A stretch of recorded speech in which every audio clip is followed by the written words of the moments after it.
दृढ़ पिंड की घूर्णन गति का वीडियो नंबर 4।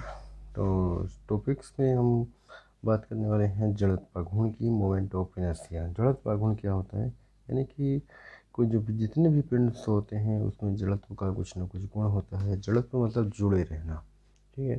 तो कोई पिंड है, उसके सभी पार्टिकल्स उसके किसी एक बिंदु से जुड़े हुए हैं, ठीक है।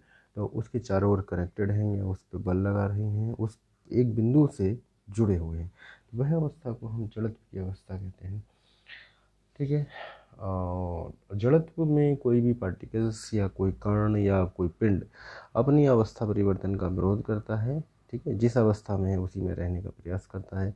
अगर उससे उसकी दूसरी अवस्था में परिवर्तन किया जाए तो उस अवस्था परिवर्तन का क्या करता है, विरोध करता है, ठीक है। अब मान लिया कोई पार्टिकल्स है, उसमें बहुत सारे कण हैं, कोई पार्टिकल्स है, बड़ा कोई पिंड है, उसके छोटे छोटे कण M1 M2 M3 इस तरह से है, किसी एक पिंड से कनेक्टेड हैं जिसकी दूरी R1 R2 R3 dot dot dot dot ये मान लिया Mn है, n पार्टिकल्स हैं, ठीक है। तो इस तरह से इस बिंदु के परितः सब जुड़े हुए हैं। और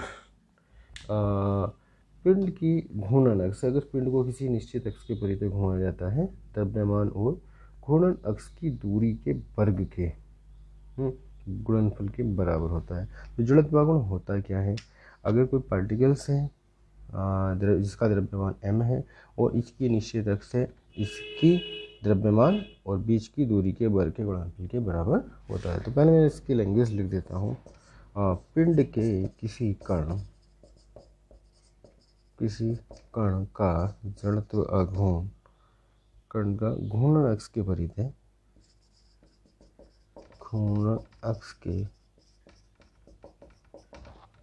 परितः जड़त्व घूर्ण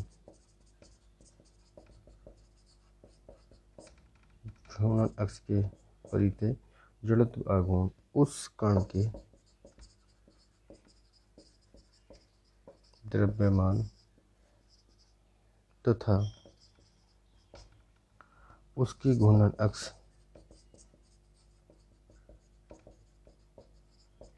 से दूरी के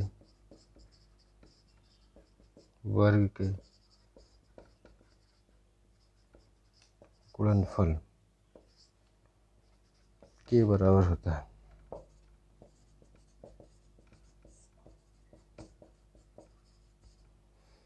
तो जड़त्व आघूर्ण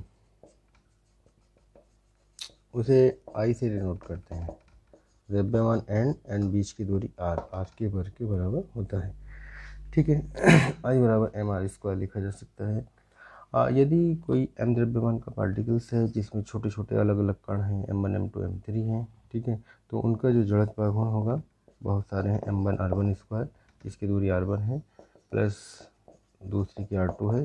इसी प्रकार जितने भी कण हैं उनके सब का एल्जेब्रिक सम के बराबर होगा, Mn Rn²। इसको हम इस तरह से लिख सकते हैं, सिग्मा mr², ठीक है।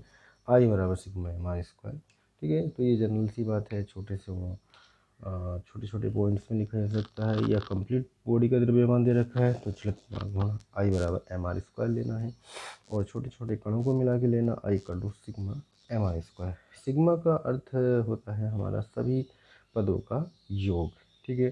तो इसमें लैंग्वेज बन सकती है, किसी पिंड का दी गई जड़त्व के परितः जड़त्व आघूर्ण समस्त कणों के द्रव्यमानों तथा उनकी बीच की दूरी के वर्ग के गुणनफलों के योग के बराबर होता है, ठीक है। तो जड़त्व आघूर्ण का मात्रक किलोग्राम प्रति मीटर स्क्वायर, मात्रक लिख देते हैं। जड़त्व आघूर्ण का मात्रक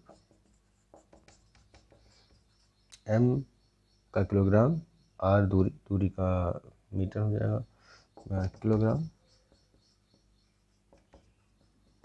into metre square, kilogram metre square होगा। CGS पद्धति में लें, ये तो हो गया हमारा MTS पद्धति में। CGS में लेंगे तो किलोग्राम किस जगह हो जाएगा ग्राम, और दूरी की जगह सेमी हो जाएगा, ग्राम सेमी स्क्वायर। बीमा ले लेते हैं, इसका m हो जाएगी और इसकी l हो जाएगी, ml²। इसकी जो बीमा होगी वो होगी ml², ठीक है। और CGS पद्धति में मात्रक हो जाएगा ग्राम सेमी स्क्वायर, ठीक। तो ये था हमारा जड़त्व आर को